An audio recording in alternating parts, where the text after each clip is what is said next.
প্রিয় BA first সেমিস্টারের ছাত্রছাত্রীরা, আজকে আমি যে বিষয় নিয়ে আলোচনা করব সেটি হচ্ছে তোমাদের যাদের এডুকেশনের আইডিসি পেপারে তোমরা এডুকেশন চুজ করেছো, সেই পেপার থেকে আজকে আমি প্রথম অধ্যায় থেকে গুরুত্বপূর্ণ প্রশ্নগুলো বলে দেবো এবং কোশ্চেন প্যাটার্ন নিয়েও আলোচনা করব। তো তোমাদের এই আইডিসি পেপার হচ্ছে ইনক্লুসিভ এডুকেশন, অন্তর্ভুক্তিমূলক শিক্ষা বা সর্বসমাবিষ্ট শিক্ষা, একই কথা। তো এই ইনক্লুসিভ এডুকেশন থেকে তোমাদের 50 নম্বরের আইটিসি পেপারের পরীক্ষা হবে, যারা চুজ করেছো আইটিসিতে তোমরা এডুকেশন। তো এই এডুকেশনের জন্য তোমাদের 50 নম্বরে কীরকম ধরনের প্রশ্ন থাকবে সেইগুলো নিয়ে বলবো। তো 10 নম্বরের আমাদের কোশ্চেন থাকবে, 3টি কোশ্চেন করতে হবে, 3 10 30।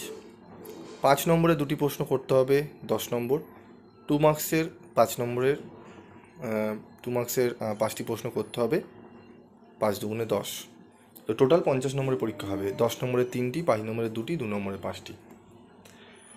তো আমরা প্রথম অধ্যায়, আমাদের দুটো অধ্যায় কিন্তু সিলেবাস রয়েছে, দুটো অধ্যায় আমাদের করলেই আমরা 50 নম্বর আইডিসি পেপারে পরীক্ষা হবে। তো এই দুটি অধ্যায় পড়ার জন্য আমাদের কী কী কোশ্চেন পড়তে হবে দুটি অধ্যায় থেকে, তার মধ্যে প্রথম অধ্যায়ের আজকে আলোচনা করব। যে প্রশ্নগুলো বলবো এই প্রশ্নগুলো পড়লে এখান থেকে তোমরা একটি 10 এবং একটি 5 নম্বরের প্রশ্ন কমন পাবে এবং 2 নম্বরের প্রশ্ন এখান থেকেও তোমরা কমন পেয়ে যাবে। তবুও আমি আলাদা করে 2 নম্বরের প্রশ্ন তোমাদের দিয়ে দেবো। তবে 5 এবং 10 নম্বরের জন্য তোমরা কমন পেতে যে প্রশ্নগুলো বলছি একটু খাতায় নোট ডাউন করো। তো ইউনিট 1, প্রথম প্রশ্ন, সর্বসমাবিষ্ট বা অন্তর্ভুক্তিমূলক শিক্ষা কী, এর প্রকৃতি ও বৈশিষ্ট্যগুলি আলোচনা করো। What is inclusion of education, discuss its nature and features. অন্তর্ভুক্তিকরণ বলতে কী বোঝো, অন্তর্ভুক্তিকরণের বাধাগুলি আলোচনা করো। What do mean by inclusion, discuss the barriers in inclusion. অন্তর্ভুক্তিমূলক সমাজ গঠনে উপাদানগুলি লেখো। Write the elements for creating an inclusion society. সামাজিক বহির্ভূতকরণ কী, এর কারণগুলি উল্লেখ করো। What is social exclusion, mention its causes. তো এই 4টি প্রশ্ন যদি আমরা ভালো করে রেডি করি, এই 4টি প্রশ্ন থেকে আমরা কিন্তু একটি 5 এবং একটি 10 নম্বরের প্রশ্ন কমন পেয়ে যাব। ঠিক আছে?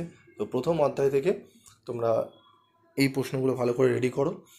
এখান থেকে তোমরা 2টো 5 একটি 10ও কমন পেতে পারো বা 2টি 10 একটি 5 কমন পেতে পারো। পরবর্তী অধ্যায়ের গুরুত্বপূর্ণ প্রশ্নগুলো নিয়ে আমি আলোচনা করব খুব শীঘ্রই। তোমাদের একটি ছোট্ট রিকোয়েস্ট করব, যারা চ্যানেলে নতুন তারা চ্যানেলটি সাবস্ক্রাইব করে পাশে থাকা বেল আইকনে ক্লিক করে রেখে দিও, যাতে যখনই আমি তোমাদের জন্য ভিডিও বানাবো তার নোটিফিকেশন তোমরা সহজেই পেয়ে যাবে। এবং পিভি স্টাডি ক্লাস বিগত 5-6 বছর ধরে তোমাদের কলেজ এবং ক্লাস 11-12-এর সাজেস্টিভ প্রশ্ন এবং উত্তর এবং নোটস প্রোভাইড করে আসছে। তোমরা ফলো রাখো চ্যানেলকে, তোমরা অনায়াসে তোমাদের গ্র্যাজুয়েশনে কোনো সমস্যা হবে না। আজকের মতো এটুকুই, দেখা হবে পরবর্তী ভিডিও ক্লাসে। সকলে ভালো থেকো, সুস্থ থেকো।